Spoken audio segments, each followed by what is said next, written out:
কোনোবা যদি আমাৰ ওচৰত আহি পেলাই আমাক সহায় কৰিব বিচাৰে আমাৰ আপত্তি কি থাকিব লাগে কিন্তু বিশেষভাৱে নিজাববীয়া ইলেকশ্যন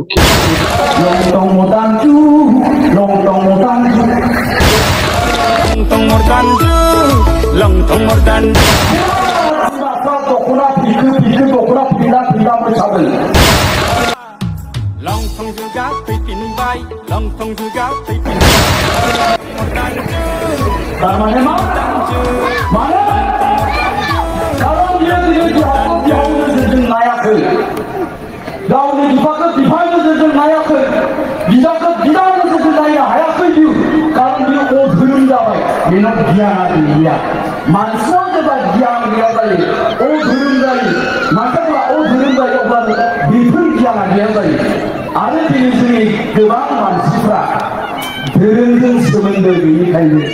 धोरोमखौ बावगारनायखायनो गियानखौ दिन्थिदों दिनै बिखुनजोफ्रा नायनानै लाजिदों गियानगिरि गियानखौ नायनानै नंगौना नङा कारण बिखुनजोफ्रा बेबायदि नङा बिखुनजोफ्रा धोरोमजों सोमोन्दो दं बिहामजोफ्रा आं गासिबो लाखिदों दे साफा सानैसो होननानै गोबां बिहामजोफ्रा दिनै बाथौ खुलुमोसै धोरोमजों माबा सोमोन्दो दङसै दहाय एसे माबा बुंनाय खोनादों आङो बिलानि मोखां फैदों आङो हयथ' गोबां थागोन बेखौबो नांगौ बे गैयाबा जोंहाबो माइरं गैया जायो दा ओंखायनो जोङो मानसिया आवसारि जानायनिफ्राय रैखा मोननांगौनि थाखाय जोंनो धोरोमखौ नांगौ आरो जोंहा बर' हारिया गावनि आंगोनि मोनसे धोरोम दंखायो बाथौ धोरोम बेयो जोंनि धोरोमल' नङा बाथौ धोरोमा बर' हारिनि सिनायथि खारन बे बाथौ धोरोमखौ फालिनायजों लोगोसे फालिनानै इसोरखौ मोननायजों लोगोसे बे बाथौ धोरोमनि गेजेरजों जोंनि बर' हारिनि मावनाय दांनाय आसार खान्थि आखल आखु हारिमु गासिखौबो जोङो हमथानानै लाखिनो हादों आरो बुहुमाव जोङो दिन्थिनो हादों दा बेखायनो आङो साफ्रोमबो सुबुंखौ बुंदों जों धोरोमखौ फालिखानांगोन आरो जोंनि जाय धोरोमा जोंनि हारिनि सिनायथिखौ होनो हायो जाय धोरोमा जोंनि हारिनि सिनायथि बे धोरोमखौनो जों फालिनो नांगोन आं बेबायदि मिथिं दावथिंफ्राव बेखौ लाबोफाया माने मिथिं दावथिंफ्राव दानिया आइजोफ्रासो बारा जायो नालाय हिनजावफ्रासो बे मोजां हिनजाव नुबानो गोसोखौ गुरलाबायो ओंखायनो दिग्दार जागोनलै बेखौ लांफाया होननानै थगायनानैल' फैदों आङो जियानो जा दिनैनि नैबे मिथिंनि जि थासारि जि आबहावा बे थासारि बे आबहावाया आं जेसेबांखिनि मिथिं गाबोबाय बिनिख्रुइ दिनै मोनसे आलादा मोनसे थासारिखौ आं मोनदों जेब्ला आङो गारिनिफ्राय ओंखारजेननानै जेसेबांखिनि मानसिया आंखौ नुदों बिसोर साफ्रोमबो आखाइ खरजोबनानै खुलुमदों गोजोन्थों सार बरायबाय आदा खुलुमबाय नोंथां होननानै बुंदोंमोन बेयो मोनसे आलादा थासारि आरो आं बुंबावदों बेवहाय थानाय साफ्रोमबो मानसिफोरनि मोखाङाव नायोब्ला आरो बेवहाय थानाय साफ्रोमबो मानसिया मोनसे खोथाखौ सानफ्लांदों बे जायगाथिं सेन्देल लांजानाय नङा खोमा बे जायगायाव हाबनांगौबा आथिं सुनांगोन खोमा खुगा आख्लायनांगोन खोमा सानाखै होनबा निश्चय साफ्रोमबो मानसिया बेबायदि सानदों थारमाने बेवहाय थानाय साफ्रोमबो मानसिया गावखौनो दिनै गोथार गोथार गोग्गो साननानै लादों मानो दिस इज द पावार अफ रिलिजियन बेयो जाबाय धोरोमनि गोहो जाय धोरोमखौ नों फोथायो जाय धोरोमखौ नों मोजां मोनो नों बिश्वास खालामो बियो बे धोरोमनि गोहो आङो दोंसे मेथाइ लिरदोंमोन माबायदि मेथाइआ सुबुंना गियान होगोरा इनायाव नागारखौ जानगार खालामग्रा गोहो गोरा मोन्थोर बेनो गोरों बिनिखायनो फालिदिनि जों बयबो बाथौ धोरोम जै आफा बोराइ बाथौ धोरोमा मानसिखौ फोसाबग्रा मानसिनो गियान होग्रा मोनसे मोन्थोर जाहाथे जों जि सानस्रिखौ लानानै दिनै बेवहाय जिरायदों जोंनि सानस्रिखौ जों दिनै गोथार मोनदों आं दिनै पाप खालामा नंखाय बाथ्रा बुङा आं दिनै बेखौ जाया दिनै बेखौ लोङा बे एखे सानस्रिखौ जुदि जों गाबोनबो कन्टिनिउ खालामनो हायोब्ला बे थासारिखौ बे सानस्रिखौ जों समनियाबो लांबाय थानो हायोब्ला बे थासारिखौ जों बोसोरसे बेबायदि लांबाय थानो हायोब्ला बे थासारिखौ जों लाइफ लांबाय थानो हायोब्ला मोनसे एमेजिं खालामहरनाय एसे सानहरनानै नायनाय रायजो राजा नोंथांनि न'खरा माबायदि जागोन नोंथांनि न'खरनि फिसा फिसौ फेमिलि मेम्बार्सआ माबायदि जागोन जोंनि थासारिया माबायदि जागोन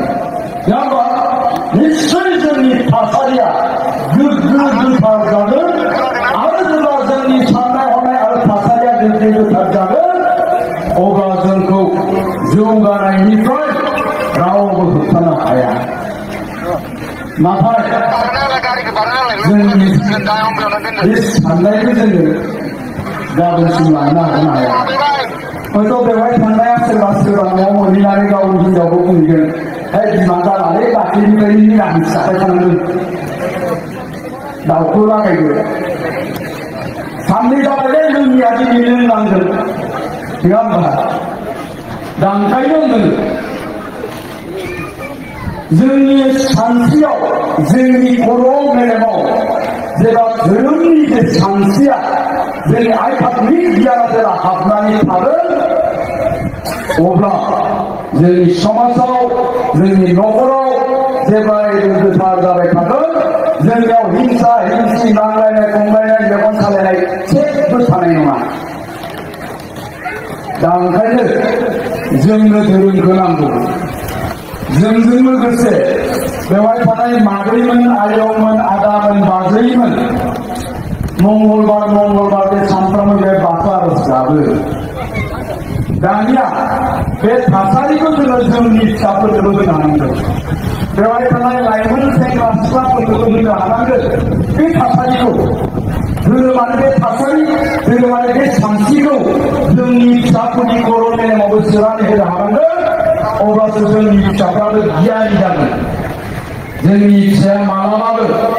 अदासारि जानाय नङा आवसारि जानाय नङा बिमा बिफाखौ सन्मान होनो रोङि गेदेरखौ मान होनो रोङि उन्दैखौ अननो रोङि जौ फाग्ला थांखु जाग्रा सिगारेट सोबग्रा मालाबाबो जानाय नङा नाथाय जोङो एखनब्ला नुयो जोंनि लाइमोनफोरनि खोथाखौथ' बाद दोन ससियेल मिडियायाव जों सानफ्रामबो नुयो दानिया जोंनिया फिसा गोनां बिमाफ्रानो फिसा गोनां बिफाफ्रानो माबायदि आखु दिन्थियो मानो जादों बेफोरो खारन जों गोबां मानसिफ्रा दानि गोदान जोलैया धोरोमनिफ्राय लासै आनज्रायलांदों मा होननानै बुङो हमनानै ला आं बै मादैखौ बुंबाय सिगाङाव जिरायना थानाय मादैखौ ससमा गाननाय मादैखौ बुंबाय दा मादैया फिसा दङ गैया होमबा फिसाजो थागोन फिसाला थागोन फिसाइ थागोन बिहाव थागोन बिखुनजो थागोन बिमा थागोन बिफा थागोन मादैखौ गावनि फिसाया गावनि बिसि महरै बाहायो बिनि बिहावा बेखौ बिहामजो महरै बाहायगोन आरो मादैयाबो गावनि बिहावखौ बिहाव महरै बाहायगोन, गावनि फिसाखौ फिसा महरै बाहायगोन, गावनि बिफाखौ बिफा महरै बाहायगोन, बिफाया फिसाजो महरै बाहायगोन। नाथाय जेला जोंनियाव धोरोमा गैया जानानै जेला जों नास्तिक जायो, अधोरोम जायो, धोरोमनि गियाना जेला मानसिनाव गैया जायो, अब्ला मा जायो? फिसाया बिमाखौ बिमा नोजोरजों नायनो हाया जायो, बिहामजोआ बिहावखौ बिहावनि नोजोरजों नायनो हाया जायो, बिखुनजोआ बिहावखौ बिखुनजोआ बिहामजोखौ बिहामजो नोजोरजों नायनो हाया जायो। माब्ला? जेलानाखि जोंनियाव धोरोमनि गियाना गैया जायो, जों जेला धोरोमखौ बिसास खालामा जायो। दा जोङो साननैसो ससियेल मिडियायाव नुबाय दं माबा लंटं मदांजु बिराद बिमाफ्रा सिख्लाफोरखौ नुवाखै जोङो बिराद बिमाफ्रा दख'ना फिखो दख'ना फिला मोसादों। थारमाने मा? मानो? खारन बियो दिनै बिहावखौ बिहाव नोजोरजों नायाखै,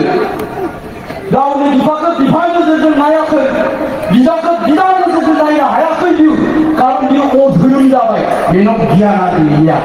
मानसिनाव जेब्ला गियान गैया जायो, अधोरोम जायो, मानसिया जेब्ला अधोरोम जायो अब्लानो बेफोर गियाना गैया जायो।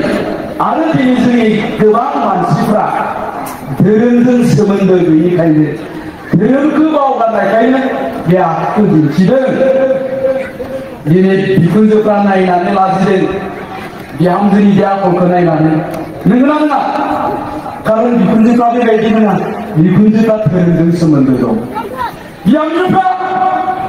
आं गासिबो नाखै दे साफा सानैसो होननानै गोबां बिहामजोफ्रा दिनै बाथौ खुलुमोसै, धोरोमजों माबा सोमोन्दो दङसै। दहाय एसे माबा बुंनाय खोनादों आङो, बिनानि मोखां फैदों आङो हयथ' गोबां थागोन, बेखौबो नांगौ, बे गैयाबा जोंहाबो माइरं गैया जायो। दा ओंखायनो जोङो मानसिया आवसारि जानायनिफ्राय रैखा मोननांगौनि थाखाय जोंनो धोरोमखौ नांगौ। आरो जोंहा बर' हारिया गावनि आंगोनि मोनसे धोरोम दंखायो, बाथौ धोरोम। बेयो जोंनि धोरोमल' नङा, बाथौ धोरोमा बर' हारिनि सिनायथि। खारन बे बाथौ धोरोमखौ फालिनायजों लोगोसे, फालिनानै इसोरखौ मोननायजों लोगोसे, बे बाथौ धोरोमनि गेजेरजों जोंनि बर' हारिनि मावनाय दांनाय, आसार खान्थि, आखल आखु, हारिमु गासिखौबो जोङो हमथानानै लाखिनो हादों आरो बुहुमाव जोङो दिन्थिनो हादों। दा बेखायनो आङो साफ्रोमबो सुबुंखौ बुंदों, जों धोरोमखौ फालिखानांगोन आरो जोंनि जाय धोरोमा जोंनि हारिनि सिनायथिखौ होनो हायो, जाय धोरोमा जोंनि हारिनि सिनायथि, बे धोरोमखौनो जों फालिनो नांगोन।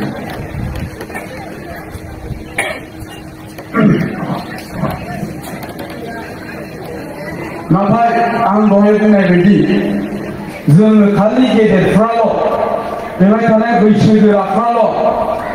सानफ्रोमबो बे बाथौ आर'जखौ रोजाबबाय थाबा जानाय नङा। दा दहायसो एसे सिगाङाव दान बावनायनि मेथाइ रोजाबबाय, साबैसे सिख्लाफ्रा रोजाबदों, साबैसे सेंग्राफ्रा बे मेथाइखौ रोजाबनो हादों? हादोंबा? बांसिनानो हायाखै। बेवहाय जोंहा बे बाजैमोन, आदामोन, मादैमोन, आयंमोनासो बांसिनै रोजाबदों। थारमाने एखनब्ला ओंखायनो जोंनियाव नैबे सानस्रिया फैनो गोनांबासो बाथौ माबा धोरोमखौ फालिनांगौ होननानै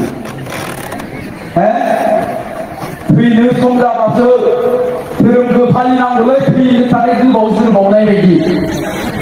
दा ओंखायनो जोंनि लाइमोनफ्रा गोबाङानो मा बुङो, नोंस्रा बोराय बुरै जाबाय, फैजानो गिनांसो धोरोम फालि बाथौ खुलुमनानै जोङो, नङा होमबा? दा बे सानस्रिखौ जोङो जोंनि लाइमोनफोरनिफ्राय होखारनो नांगोन। दा लाइमोनफोरनिफ्राय होखारनो गोनांबा ओंखायनो जोङो लाइमोनफोरनिसिम जोंनि बे बाथौ धोरोमनि सान्थौखौ जोङो लानानै थांनांगोन। सानफ्रोमबो जों जोङो जरित खालामनो नांगोन। आरो बेबायदि खालामनायजों लोगोसे जोंनि लाइमोनफोरखौबो जोङो अनासारि जानायखौ होबथानो हानायजों लोगोसे जोंनि जि बाथौ धोरोम बे बाथौ धोरोम ভালকে আলোচনা কৰিছো সেইখিনি কথা বেলেগ আৰু একো নাই আৰু আছে বহুত আপোনালোকে শুনিব CWCত আলোচনা হ'বলৈ গৈ আছে মুঠতে 23 আমাৰ ডিসিশন হৈছে 23টা বিভাগত আমি ডিসিশন লৈছে এটো আপোনালোকে অলপ পিছত পাব আমি এটো মাইনাসটো আপোনালোকক আমি দিম এইখিনি কথা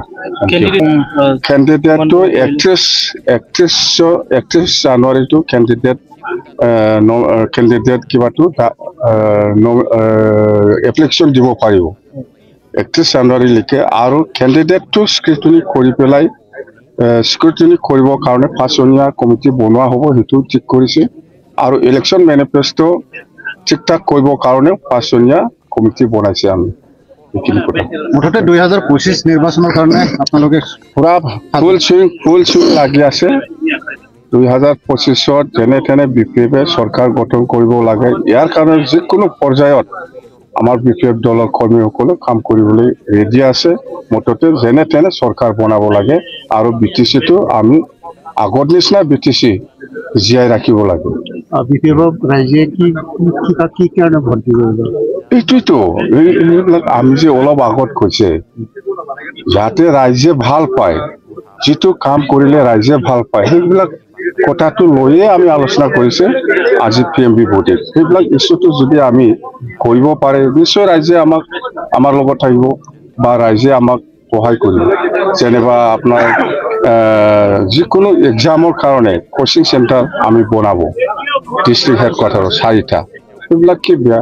বডলেণ্ড ইউনিভাৰ্চিটি কেম্পাছ প্ৰত্যেকটা ডিস্ট্রিক্ট হেডকোয়ার্টার বনাব সেইবিলাক কি বেয়া এইবিলাক আৰু যেনেবা কোচ ৰাজবংশী আৰু আদিবাসীসকলৰ কাৰণে যেটো জনজাতিকৰণ যেটো সমস্যা ইয়াৰ ক্ষেত্ৰত আমি আগৰ নিচিনাই বাহাল ৰাখিম আমি আকৌ সাপোৰ্ট কৰিম আকৌ এনওসি দিম গোৰ্খাসকলৰ ক্ষেত্ৰত যেটো প্ৰটেক্টেড ক্লাছৰ যেটো সমস্যা আসাম কেবিনেটে পাছ কৰিলে এটো আমি সাপোৰ্ট কৰিছো যদি এসেম্বলি পাছ কৰি পেলাই যিকোনো আইন যদি আসাম চৰকাৰে বনায় ইয়াৰ কোনো আপত্তি থাকিব লগা নাই কিন্তু অকল কেবিনেট পাছ কৰিছে এটো আসাম এসেম্বলি পাছ হ'ব লাগিব বা দিল্লী পাৰ্লিয়ামেন্টত পাছ কৰিব তো ইয়াত আমাৰ কোনো আপত্তি কৰাৰ কোনো প্ৰশ্ন নাহে তো না বিটিসি ইলেকশনটো আমাৰ মতে এপ্ৰিলত হ'ব লাগে আজিলৈকেও তো এপ্ৰিলত নহব বুলি কোনো কথা ওলোৱা নাই বা নটিফিকেশন ওলোৱা নাই নিশ্চয় হ'ব সময় আছে এপ্ৰিলতে হ'ব নিৰ্বাচন দেই বিপিএফ কোনো দলৰ লগত এলায়েন্স নহয় কোনবা যদি আমাৰ ওচৰত আহি পেলাই আমাক সহায় কৰিব বিচাৰে আমাৰ আপত্তি কি থাকিব লাগে কিন্তু বিপিএফ নিজাবগীয়া ইলেকশন খেলিব এইবাৰ কি আশা কৰিছে কমেও 25টা ইয়াত ওপৰত হ'ব কিন্তু কম হলেও 25টা বিপিএফ জয় কৰিব যদি লিলি হোটেলৰ যদি এইবিলাক নহয় আগত যি হৈছে এইবিলাক নহয় দেই থ্যাংক ইউ